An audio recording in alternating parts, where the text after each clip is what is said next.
हमारे साथ बातचीत करने के लिए मौजूद है भाजपा आईटी सेल के हेड और पश्चिम बंगाल के सह प्रभारी अमित मालवीय जी। हमसे बातचीत करते हैं। मालवीय जी, कांग्रेस का ये कहना है कि राहुल गांधी शादी में जा रहे हैं, शादी के फंक्शन में शामिल हो रहे हैं, उस पर भी भाजपा को एतराज? हमें राहुल गांधी के किसी भी शादी विवाह में जाने से कोई आपत्ति नहीं है।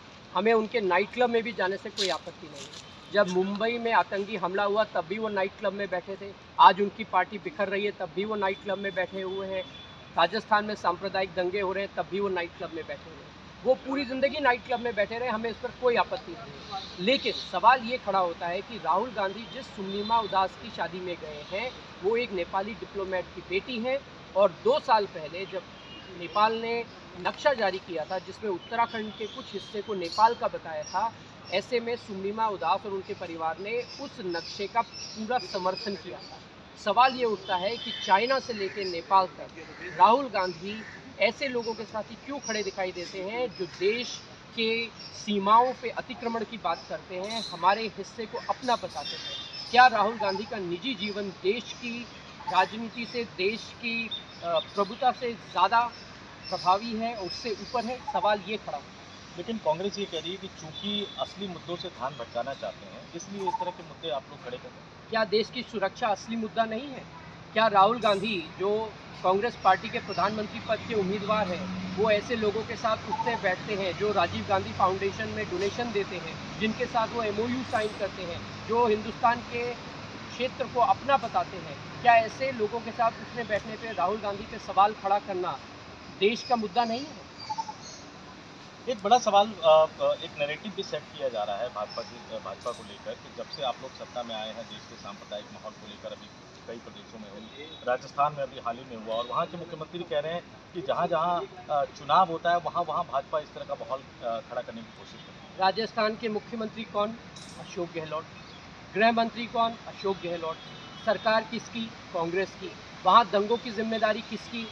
अशोक गहलोत की। जोधपुर जो उनका गृह जिला है, वहाँ पे कभी दंगे होते हैं, उसकी जिम्मेदारी कौन? अशोक गहलोत की। करौली में दंगे हुए, मतलूब अहमद कांग्रेस का काउंसलर, उसके जिम्मेदार कौन? कांग्रेस। भाजपा कहाँ से आ गई? मुस्लिम परस्त राजनीति कांग्रेस करती है, तुष्टीकरण की राजनीति कांग्रेस करती है, और दोष भाजपा से। अगर आपसे सत्ता नहीं संभल रही तो छोड़ दीजिए, लेकिन देश के साथ, प्रदेश के साथ, जनता के साथ खिलवाड़ मत करिए। तुष्टीकरण की राजनीति कर करके ही आज कांग्रेस का ये हाल है कि 2 प्रदेशों में सिमट कर रह गए। एक सवाल महाराष्ट्र को लेकर भी खड़ा हो रहा है। हनुमान चालीसा को लेकर विवाद है, राज ठाकरे के खिलाफ FIR दर्ज कर लिया गया, उनके करीबी लोगों की गिरफ्तारी हो रही है। अब क्या हनुमान चालीसा पढ़ने और न पढ़ने को लेकर भी इस तरह का विवाद देश में खड़ा हो? देश का कानून है, सुप्रीम कोर्ट का आदेश है कि मस्जिदों पे लाउड स्पीकर नहीं लगने चाहिए, और अगर लाउड स्पीकर लगे तो उनकी आवाज़ एक स्तर के नीचे होनी चाहिए। ये कानून अगर उत्तर प्रदेश में लागू किया जा सकता है तो महाराष्ट्र में क्यों नहीं? क्यों एक समुदाय विशेष को इस प्रकार की रियायत दी जा रही है? स्वाभाविक रूप से अगर आप एक समुदाय की तुष्टीकरण करेंगे तो दूसरा समुदाय भी अपने हक को मांगेगा, और प्रदेश में कानून व्यवस्था बनाए रखने की जिम्मेदारी उद्धव ठाकरे की है, वहाँ की NCP कांग्रेस शिवसेना सरकार की है।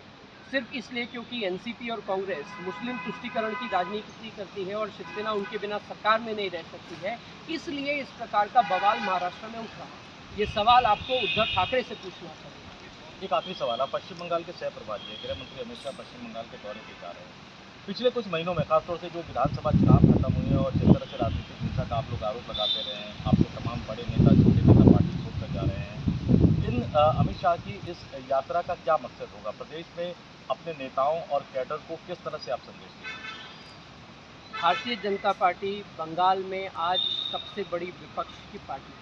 जिस प्रकार की हिंसक घटनाएं पिछले 1 साल में वहां देखी गई, चुनाव के तुरंत बाद, वो सारे मामले इस वक्त कोर्ट के संज्ञान में हैं, CBI के संज्ञान में हैं, और लगातार वहां पर महिलाओं के प्रति जो अपराध हो रहे हैं, जिस प्रकार से पॉलिटिकल किलिंग्स हो रही हैं, सभी पार्टी के कार्यकर्ताओं को निशाने पे लिया जा रहा है, और ममता बनर्जी प्रदेश की गृह मंत्री के नाते इन सारी घटनाओं के लिए जिम्मेदार है। स्वाभाविक रूप से गृह मंत्री जी का प्रवास वहाँ पर प्रदेश के कार्यकर्ताओं और प्रदेश की हालात पे एक बहुत बड़ा स्टेटमेंट है। बिल्कुल आईएनएस से बात करने के लिए बहुत बहुत धन्यवाद। तो अमित मालवीय ओके जी। बिल्कुल साफ साफ हमला बोल रहे हैं कांग्रेस पर और राहुल गांधी पर और इसके साथ ही महाराष्ट्र सरकार पर, राजस्थान के मुख्यमंत्री पर और पश्चिम बंगाल की टीएमसी सरकार पर। नई दिल्ली से आईएनएस के लिए संतोष पाठक।